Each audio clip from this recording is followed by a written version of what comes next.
पर भगवान से रूठ करके आप दूर जाना भी चाहें तो कहां चले जाएंगे आप? कोई है ऐसा स्थान कि जहां भगवान से रूठ करके आप जा सकते हैं? और भगवान ने मानो वो तो एक के बाद दूसरा पाठ चलता जा रहा है। अब तुम मुझसे दूर जाओगे तो मैं तो तुम्हें दूर नहीं जाने दूंगा। और तब वह दृश्य चलते चलते जहां जहां गए समस्त ब्रह्मांड में उन्होंने भगवान की भुजा को देखा। और भगवान की भुजा को देखने के पश्चात देखते देखते थक गए। आप पढ़िए तो आपको सब कुछ लगेगा। हम लोग जिस सूर्य को देख करके इतने आश्चर्यचकित होते हैं, कितना प्रकाश है। आज विज्ञानी बताता है कि सूर्य की अपेक्षा अनेक प्रकाशमान इतने तारे हैं कि जिनमें सूर्य की अपेक्षा भी हजारों और करोड़ों गुना प्रकाश है। और इसीलिए रामायण में लिखा था कृष्ण जी के प्रसंग में कि अगणित रवि शशि शिव चतुरानंद अनंता। सीमा में आनंद लीजिए पर असीमता को याद रखें। ये दोनों का तत्व ज्ञान है। भक्ति का आनंद तो सीमा का आनंद है और इसका अभिप्राय ठीक ही तो है। सरोवर में जब जल भरा है तो उसको पीने के लिए जल को तो आप चुल्लू में लावेंगे, गिलास में लावेंगे, लेकिन ये गिलास में जल लेते हुए भी ये मत भूल जाइए कि अभी तो आकाश जल रहा है। भगवान भुसुंड जी को बता रहे थे आंगन में मेरे साथ खेलो, मेरे आंगन की सीमाओं को जरा समझ लेना। वही आंगन जिसमें तुम मेरे साथ खेलते हो वो मेरा आंगन उतना ही बड़ा नहीं है। तो ये ब्रह्मांड का जो समस्त आंगन है उस आंगन में आओ, हमारे और तुम्हारे बीच में खेल चले। बस वो लुका छिपी का खेल, तुम भागो मैं तुम्हें पकड़ू। और तब उस दृश्य के साथ साथ जब उन्होंने देखते देखते ऐसा अनुभव किया कि आश्चर्य था। भगवान की भुजा सर्वत्र थी। गरुड़ जी ने पूछा कि जब जहां जहां आप गए वहां वहां भगवान की भुजा थी तो भगवान पकड़ के नहीं ले रहे? तो उन्होंने कहा क्या बता रहे? युग अंगुल कर बीच सब राम भुजई मुनिकात। मेरे और भगवान की भुजाओं के बीच में 2 अंगुल की दूरी। भगवान ने कौन सी शिक्षा दिया?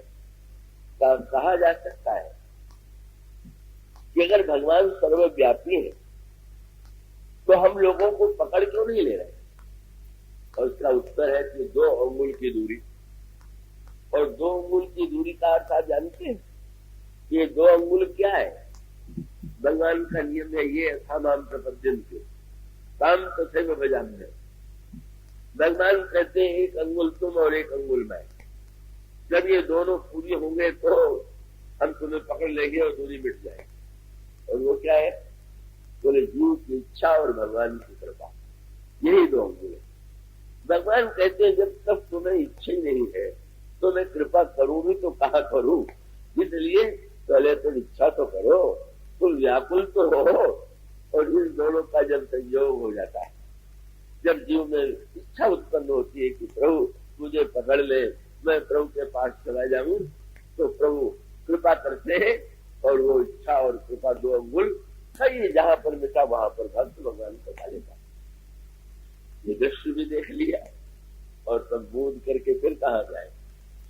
अब जब देख लिया कि सर्वत्र वही है तो देख गोस्वामी जी ने लिखा कुल चितवत कौशल पुर गए, पहुंच गए अयोध्या में। भगवान से भाग के कहीं भी जाइएगा तो घूम फिर करके तो वही आना है। आप तो जानते ही रामायण में सारे पात्र 2 हैं तो कौआ भी 2 है। एक वो इंद्र का पुत्र, वो एक कौआ, और दूसरे भुसुंड जी कौआ, और दोनों भागे। एक के पीछे भगवान की भुजा लग गई, एक के पीछे भगवान का बाण लग गया। ये सूत्र है हमें, ये अद्भुत रहस्य में एकदम है। पर दोनों में अंतर यही कि भुसुंड जी भक्त और जयंत जो था वो भक्त नहीं। बोले भगवान की भुजा और भगवान का बाण कैसा है? बाण क्या है? काल लो उन्मेष परमाणु जुग बरस कल्प सर चंड। उसका अभिप्राय है संसार का जीव कहीं क्यों न जाए, काल तो पीछा करेगा, उससे बच नहीं सकते। पर भक्त देखता है काल नहीं, काल को चलाने वाला जो हाथ है, जिसको काल दिखाई दे वो अभक्त है, और जिसको भगवान की भुजा दिखाई दे वही बात। दोनों एक दूसरे से जुड़े हुए। बाण भी जो चलेगा वो तो धनुष पर चला करके, बाण जो चलाया जाएगा वो अभी तो भुजा के द्वारा ही चलाया जाएगा। लेकिन अंतर यही था, एक जो था भक्ति विरोधी था। जैन आता है श्री सीता जी के चरणों में प्रहार करता है, रक्त बहने लगता है, भक्ति पर प्रहार किया, भक्ति का विरोध। और जब उसने उस रक्त को, वह रक्त जब प्रभु ने बहते देखा तो फिर प्रभु ने एक बाण ली, और वो बाण भी कैसा अनोखा बताया। उस समय प्रभु के पास उनका धनुष और बाण दोनों नहीं। ये प्रभु के लीला का विशेष अवसर है। उस वाटिका में गए तो धनुष बाण लेके नहीं गए, तो चित्रकूट में धनुष बाण रखते थे। लेकिन जब किशोरी जी का श्रृंगार करने लगे तो धनुष और बाण उन्होंने दूर ही छोड़ दिया।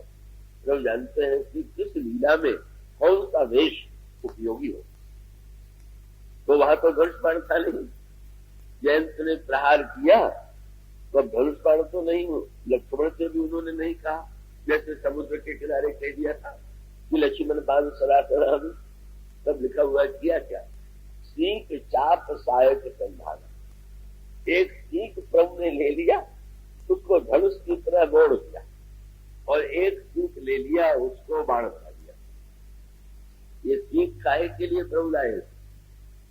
श्री किशोरी जी को गहने गूंथने के लिए।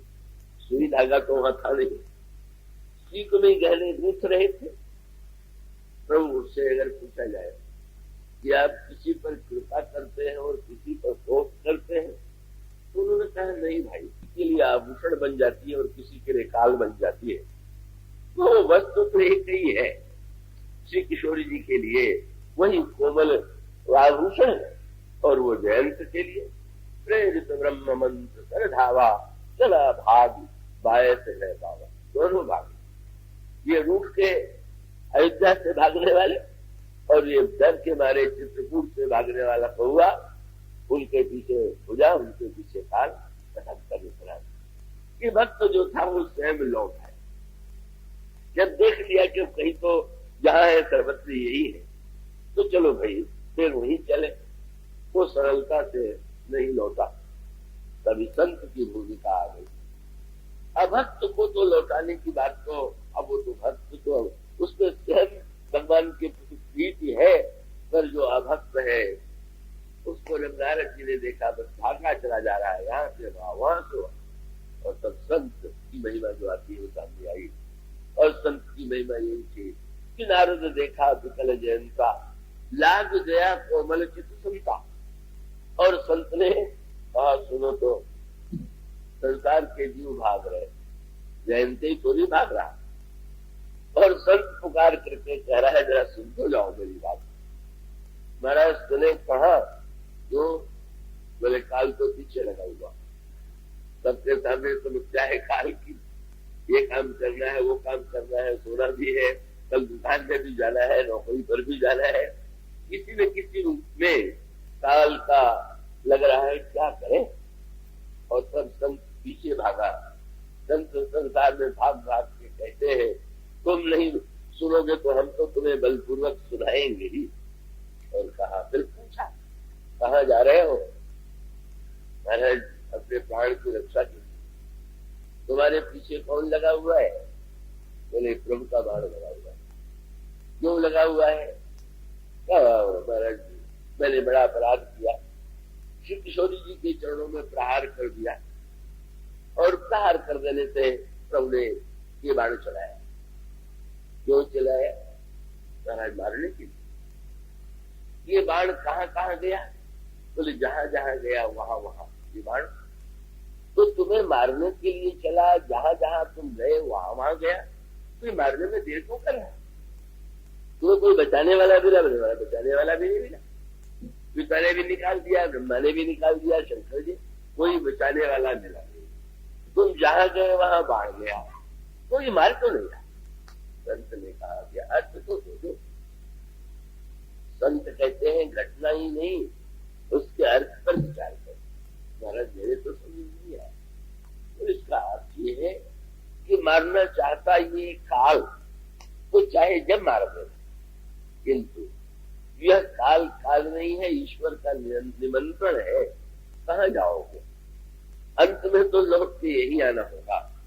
तुम इस निमंत्रण को देखो, इसको मृत्यु दंड के रूप में न देखो। किंतु मैं भी था, कौन सा मुंह लेके जाऊं? भक्त तो आ जाता है, पर भक्त तो यही सोचता है मैं कैसे जाऊं। तो संत ने मंत्र बता दिया। प्रभु पूछे कि तुम आए क्यों, तुम कह देना तुम दूर क्यों गए, तो तुम कह देना कि महाराज मैं तो आपका प्रभाव देखने के लिए आया था। तो प्रभाव तो घर में सबका होता है, जिसका जितना दूर तक प्रभाव हो उसकी उतनी महिमा। तो मैं तो दूर दूर ब्रह्मलोक सर्वत्र जाके देख रहा था कि आपका प्रभाव कहाँ तक फैला हुआ है, और मैंने अनुभव किया कि सर्वत्र ब्रह्मांड में आपका प्रभाव। और फिर अगर पूछ दिया कि अब क्या करने आए हो, तो संत ने मंत्र बता दिया, कह देना कि प्रभाव को देख लिया, अब स्वभाव देखना बाकी है। और स्वभाव तो बिना पास में आए पता नहीं चलता। प्रभाव दिखा दिया, अब स्वभाव भी दिखा दीजिए। और प्रभु ने सचमुच एक नयन करी प्रजा भवानी, वो एक स्थिति वहां पर भी नयन का ही चमत्कार है। तो उसमें जो वेद बुद्धि है, द्वैत दृष्टि है, उसको प्रत्यक्ष देखें तो उसके कार्य का दंड है, और दंड के पीछे प्रभु की करुणा है। और यहाँ पर दृष्टि खोलने की आवश्यकता थी ही नहीं। तो जैसा पात्र है, ये भी इन्होंने जब देखा तो इन्होंने तो स्वयं आंखें मूंद लिया, मूंदे नयन बस कुल चितवत कौशलपुर गए। और जो ही प्रभु के पास पहुंचे, मोहे विलोक राम मुस्काए, बड़े प्रसन्न हुए, मुस्कुराए। मुस्कुराए ही नहीं, अब मुस्कुराने में मुख खुल गया, और मुख खुल गया तो भगवान के मुंह में भीतर चले गए। भगवान ने कहा बाहर तो देख लिया, भीतर भी तो देख लो। बाहर तो तुमने अनुभव कर लिया, पर मेरे अंतरंग अर्थ को, रहस्य को तो जान लो। और तब वहां पर एक सूत्र दिया गया। भगवान राम के उदर में उन्होंने करोड़ करोड़ ब्रह्मांड देखे। कृपया जागृत रहिएगा, आंख की ही कथा है, वो आंख का सदुपयोग आप करें। तो उस भगवान के उदर में कौन ब्रह्मांड है। अब इसका तात्विक अर्थ ये है कि हम सब जितने इस पृथ्वी पर व्यक्ति है, प्राणी है, ये कहा। और उसका उत्तर ये है कि एक पृथ्वी पर आप तो जानते ही हैं कि इस सौर मंडल में हमारी पृथ्वी तो बड़ी छोटी है, जितने लोग हैं, और उस संसार में जो जनगणना है वही कितनी बड़ी है। तो आप सारे ब्रह्मांड की गणना कीजिए, और सारे ब्रह्मांड जो है वो कहा। और उसके साथ साथ आप में से जो विज्ञान, आधुनिक विज्ञान को भी पढ़ते होंगे, वो जानते होंगे, इसको हम लोग आकाश गंगा कहते हैं। उसका जो विज्ञान में विश्लेषण किया गया है, ये न जाने कितने कैसे कितने इस अनंत आकाश में न जाने कितने कितने ब्रह्मांड है, पर ये सारे ब्रह्मांड में कहाँ है? ईश्वर के उदर। उसको मैं अधिक क्लिष्ट नहीं बनाना चाहूंगा। और उसका अभिप्राय वही कि जैसे बीज में बट समाया हुआ है, इसी प्रकार से श्री राम तो दिखाई दे रहे हैं नन्हे से बालक के। बालक का पेट तो कितना छोटा होगा, लेकिन बालक का पेट जो है उसमें अमित ब्रह्मांड है। और इस सत्य को यदि हम जान लें, बस ये सोते समय इतना, कई लोगों को नींद ही नहीं आती, कई लोगों को रात में डर ही लगता रहता है। तो सोने का आनंद तब आवे कि जब आप सोते समय ये ध्यान करके सोइए कि हम कहाँ हैं। और दो ही स्थान है, या तो आप भगवान के उदर में होंगे, या आप भगवान के हृदय में होंगे। कि भगवान के पास में दो स्थान, संसार जो है उदर में है और भक्त भगवान के हृदय में। और सारी साधना क्या है, उदर से अगर हृदय तक पहुंच जाए, वहां भी 2 ही अंगुल की दूरी है, वो तो सटा ही हुआ है हृदय और उदर। बस हृदय से उदर तक पहुंच जाना, तब भगवान के हृदय में भगवान कहते हैं कि जो अस्त जल मनोहर वर्ष कहते, तो ये अनगिनत ब्रह्मांड ईश्वर में ही निवास करते हैं। और वो ईश्वर के रूप में स्थिति, और उसके बाद पूछ लिया गया, कागभूषण जी भीतर घूमने लगे। अब घूमने का एक अर्थ तो ये हुआ कि जैसे आप कहीं घूमे, ये भी घूमे, इस घूमने में तो आपको समय लगेगा, आप कितनी दूर जितनी आपकी गति हो आप घूमेंगे। पर अगर आप आंख मूंद करके घूमना प्रारंभ कर गए तो उसका परिणाम क्या होगा कि आपको बाहर तो 100 मील पार करना हो, 100 किलोमीटर, तो कितना समय लगेगा। और जब आप अंतःकरण में पार करते हैं तो 100 किलोमीटर क्या, आप लाखों किलोमीटर एक क्षण में पार कर दीजिए। हनुमान जी की प्रशंसा की गई, हनुमान जी की गति कितनी है, तो यही तो कहा गया मनोजवम मारुति तुल्य वेगम, मन के समान। रहस्य ये है कि अंतरंग में बैठ करके वो ब्रह्मांडों में घूमने लगे, और ब्रह्मांडों में घूमते हुए उन्होंने एक अद्भुत बात देखी, यही है रामायण शतकोटि अपारा।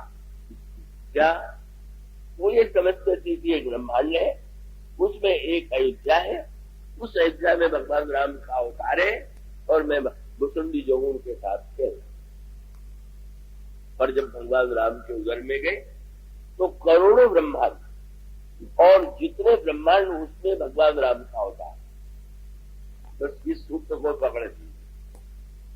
इसलिए गोस्वामी जी से पूछा गया कि ब्रह्मांड का अर्थ क्या हुआ, तो उनका एक ब्रह्मांड तो ये, और दूसरे विनय पत्रिका में उन्होंने कहा वपुस्व ब्रह्मांड, प्रत्येक व्यक्ति का शरीर एक ब्रह्मांड। और श्री राम के अवतार का आनंद कब आवेगा, बोले दूसरे ब्रह्मांड में भगवान अवतार ले ले और आपके हृदय में न ले तो आपको कोई लाभ होने वाला नहीं। और ये तो समस्या है, कुछ लोगों के ब्रह्मांड में भगवान का अवतार दिखाई दे रहा है, और कुछ लोगों के इस ब्रह्मांड में भगवान की लीला अवतार नहीं दिखाई दे रहा। और इसका अभिप्राय है जितने जीव है उतने जीवों के लिए उतने श्री राम की आवश्यकता है। आप सबको, हम सबको एक एक अपने राम चाहिए। तो तुलसीदास जी का आपने प्रसिद्ध दोहा पढ़ा होगा, जिसने कहा, तुलसीदास जी ने तो लिखा, तुलसी अपने राम को रीझ बजो चाहे खींच, अपने भगवान राम को चाहे रीझ के बजो चाहे खींच के बजो। तो रीझने और खींचने शब्द पर बहुत ध्यान चला जाता है, पर रीझने खींचने के साथ जो एक शब्द है उस पर ध्यान कम लोगों का जाता है।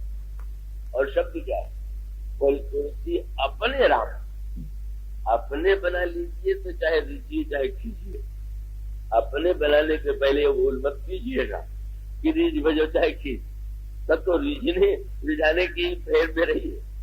अब वो ऐसा नाता जुड़ जाए, और उसका अर्थ ये है कि हमारे जीवन में हमारे राम हो जाए, अपना शब्द हम कह सके कि ये तो मेरे प्रभु है, ये तो मेरे राम है, और वो मेरे राम को मुझे छोड़ करके अन्यत्र कहीं जाते ही नहीं, न उन श्री राम को छोड़ करके हम कहीं जा सकते और न हमें छोड़ करके ले जा सकते। भगवान से पूछा किसी ने कि महाराज आप ये बताइए कि आप किसको किसको जानते हैं।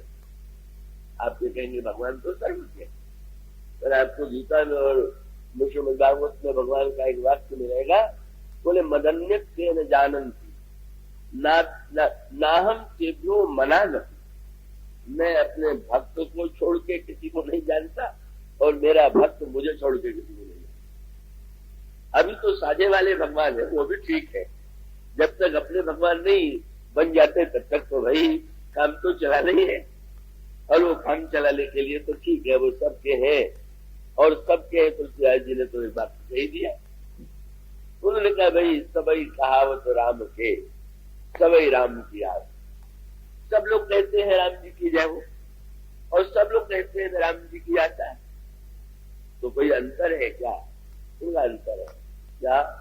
बोले सबई कहावत राम के, सबई राम की आस, वे राम कहे यही आपन, यही भज तुलसीदास। आप तो कहे जा रहे हैं, पर वो भी तो कहे कि हाँ ये मेरे है। बड़ा व्यक्ति हो जाता है तो सभी लोग कहते हैं, चाहे वो 20 घुमावदार संबंध हो कि ऐसा ऐसा ही मेरे संबंधी, और उन संबंधी से पूछ दीजिए कि आप उनको जानते हैं, तो नहीं पता है कि हो रहे। तो आप तो कहे जा रहे हैं, पर वो भी तो कहे कि आप उनके भक्त साधना का स्वरूप ही। प्रत्येक ब्रह्मांड में एक एक श्री राम का अवतार, और उसमें बड़ा विचित्र है कि उन्होंने देखा कि दशरथ भी है, कौशल्या भी है, सब भाई भी है, पर वो विचित्रता ये थी कि जितने ब्रह्मांड थे उसमें दशरथ का पाठ करने वाले व्यक्ति जो थे वो अलग अलग।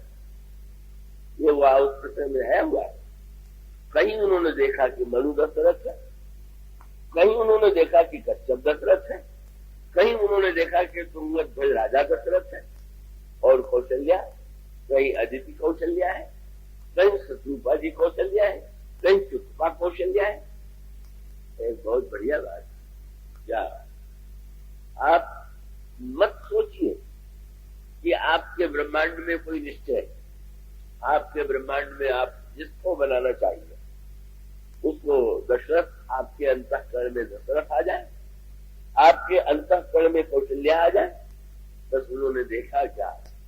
बोले अगणित भुवन फिरऊं प्रभु, राम न देखो आप। सब बदला हुआ था, एकमात्र श्री राम को छोड़। वो एक ही ईश्वर जो है अलग अलग ब्रह्मांडों में अलग अलग रूपों में वो दिखाई दे रहा। और उसका अभिप्राय ये है कि वो अनंत रूपधारी जो है अनगिनत रूपों में प्रत्येक ब्रह्मांड में है, और जहां जो व्यक्ति जिस भावना से उसको पाना चाहता है उसके जीवन में वो लीला आनंद दे रहा।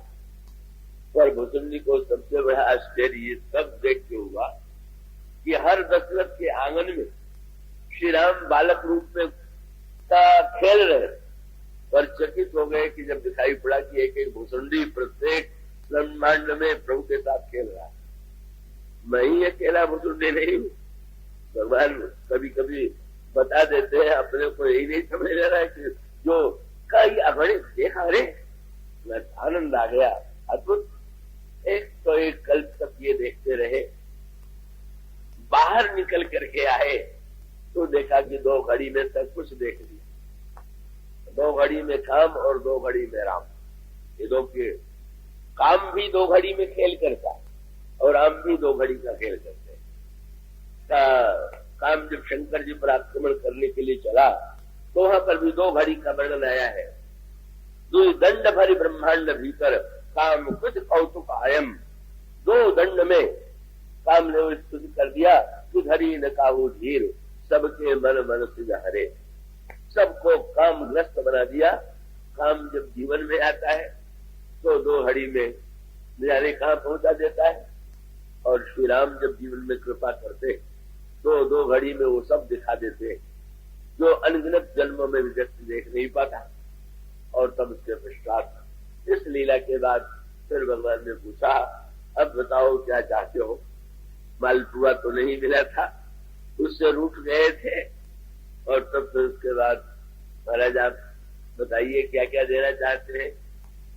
तो प्रभु ने हंस करके कहा, अणिमादिक रिधि अपर रिधि मोक्ष सकल सुख खानी, काग वसुंदी मांगू पर अति प्रसन्न मुहि जान। अणिमा महिमा लगिमा सिद्ध तपस रिद्धि सिद्धि प्राप्ति प्राकाम्य ऋषित्व बसित्व सब मांग। काग वसुंदी जी अब तो नया आनंद लिए हुए थे। बोले प्रभु लिया अपने नाम लेकिन कंजूसी लगता है अपनी है जो। बोले प्रभु मोहि देन सकल सुख कही, पर भगत ही आपनी देन न कही। अपने भक्ति का नाम तो नहीं लिया। बस करके फिर उन्होंने कहा महाराज मुझे कुछ नहीं चाहिए, मुझे भक्ति दीजिए। और तब प्रभु ने प्रसन्न होकर के कहा, बड़ी ऊंची बात आ गई।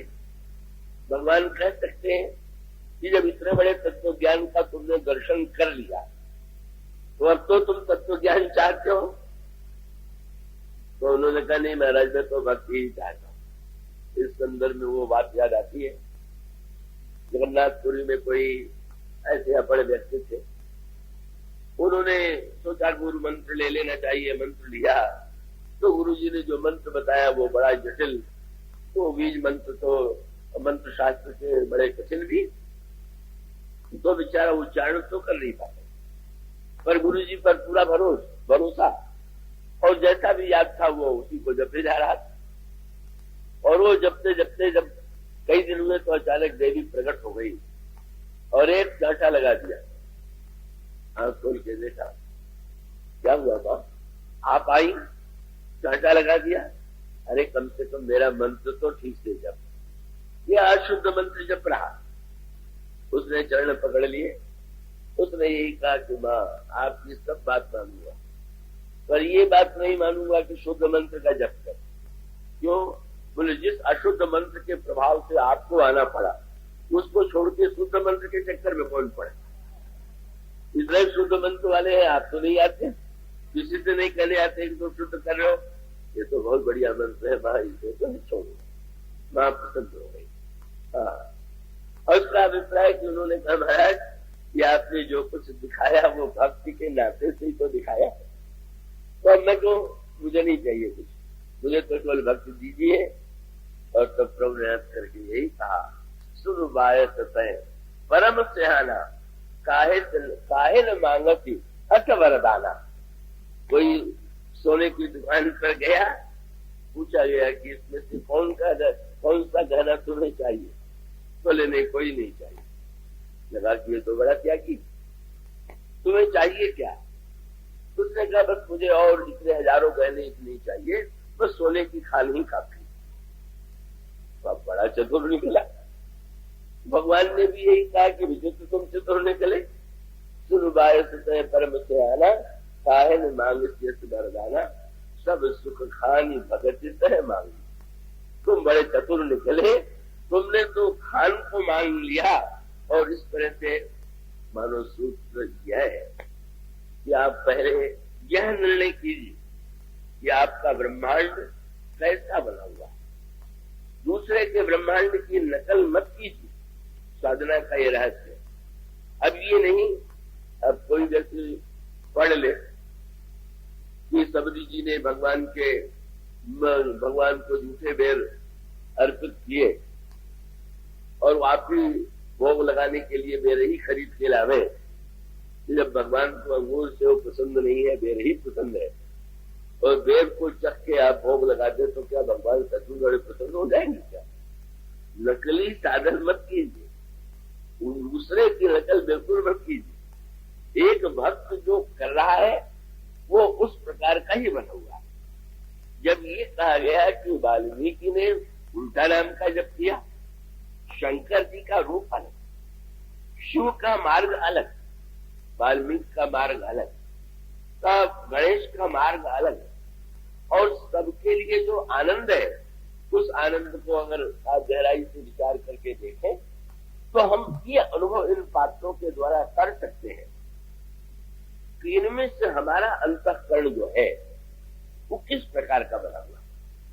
हम शिव के निकट हैं कि हम ब्रह्मा के निकट हैं कि गणेश के निकट हैं कि वाल्मीकि के निकट हैं कि गोस्वामी जी के निकट हैं।